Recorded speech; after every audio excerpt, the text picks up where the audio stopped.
ఇంతకుముందు చెప్పినట్లుగా generator stage నుండి లోడ్కి పవర్ సప్లై అవ్వాలంటే ట్రాన్స్మిషన్ అండ్ డిస్ట్రిబ్యూషన్ అనే ప్రొసీజర్ ద్వారా పవర్ ట్రాన్స్ఫర్ అవుతుంది.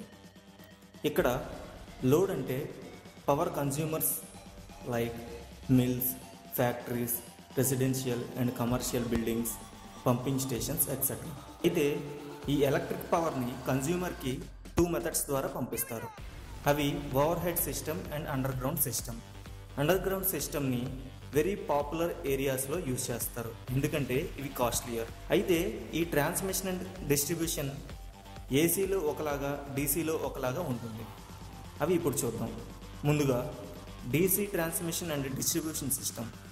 పవర్ జనరేటర్ నుండి లోడ్కి కాపర్ ఆర్ అల్యూమినియం వైర్ ద్వారా ట్రాన్స్ఫర్ చేస్తారు. అయితే ఈ వైర్స్ సెక్యూరిటీ ఇష్యూస్ వల్ల wooden or reinforced concrete or steel poles ద్వారా కొంత హైట్లో ఉంచుతారు. ఈ పోల్స్ అప్ టు 66 kV వరకు యూజ్ చేస్తారు. అదే అండర్ గ్రౌండ్ సిస్టమ్ కోసం ఇన్సులేటెడ్ కేబుల్స్ ద్వారా పవర్ ట్రాన్స్ఫర్ చేస్తారు. ఈ insulated cables single, double or triple కోర్ని కలిగి ఉంటాయి. ఈ పవర్ని డీసీ జనరేటర్స్ ద్వారా ప్రొడ్యూస్ చేయాలంటే 5 మెగావాట్ కన్నా ఎక్కువ సప్లై చేయలేదు. దీనికోసం 13.8 kV ఆల్టర్నేటర్స్ని ప్యారలల్గా రన్ చేసి దాని ద్వారా ప్రొడ్యూస్ అయ్యే సప్లైని 3 ఫేజ్ ట్రాన్స్ఫార్మర్స్ ద్వారా 66 kVకి స్టెప్అప్ చేసి ట్రాన్స్ఫర్ చేస్తారు. ఈ సప్లైని మళ్ళీ డిస్ట్రిబ్యూషన్ చేయడం కోసం సబ్స్టేషన్స్ వద్ద 13.8 kVకి స్టెప్ డౌన్ చేస్తారు. ఈ AC to DC power step down converter సిచ్యువేషన్లో జనరల్గా 6 phase arc rectifier, rotary converter and motor generator set కన్వర్టర్స్ని యూజ్ చేస్తారు. 6 phase arc rectifier 600 volts DC పవర్ని స్టెప్ డౌన్ చేస్తుంది.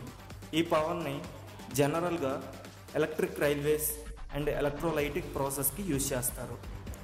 రోటరీ కన్వర్టర్ 230 volts డీసీ పవర్ని స్టెప్ డౌన్ చేస్తుంది. Motor generator set converter AC పవర్ని 500/250 DC పవర్గా convert చేస్తుంది. ఈ సప్లై 3 వైర్ డిస్ట్రిబ్యూషన్కి యూజ్ చేస్తారు. అదే ఏసీ ట్రాన్స్మిషన్ అండ్ డిస్ట్రిబ్యూషన్ సిస్టమ్స్లో జనరల్గా జనరేటర్ సిస్టమ్ నుండి కన్జ్యూమర్స్కి రీచ్ అవ్వడానికి ట్రాన్స్మిషన్ సిస్టమ్ అండ్ డిస్ట్రిబ్యూషన్ సిస్టమ్గా డివైడ్ అవుతుంది. ఇవి మళ్ళీ primary transmission and secondary transmission, primary distribution and secondary డిస్ట్రిబ్యూషన్గా డివైడ్ అవుతాయి. ఇక్కడ ప్రైమరీ ట్రాన్స్మిషన్ అంటే 11/132 kV, దీనికి స్టెప్అప్ ట్రాన్స్ఫార్మర్ని యూజ్ చేస్తారు. సెకండరీ ట్రాన్స్మిషన్ అంటే 132/11 kV, స్టెప్ డౌన్ ట్రాన్స్ఫార్మర్ని యూజ్ చేస్తారు. ఇవి 33/3.3 kV గాను, 3.3 kV టు 440/230 volts గాను చేంజ్ అవుతాయి. ఈ విధంగా జనరేటర్ నుండి ప్రొడ్యూస్ అయిన పవర్ చివరికి కన్జ్యూమర్కి రీచ్ అవుతుంది. ఇక్కడ మీకు అర్థమయ్యే ఉంటుంది, ఓవరాల్ పవర్ ప్రొడ్యూస్ నుండి కస్టమర్కి పవర్ రీచ్ అవ్వడానికి యూజ్ అయ్యే main parts alternators, generators, transformers and రెక్టిఫైర్స్ని యూజ్ చేస్తారు.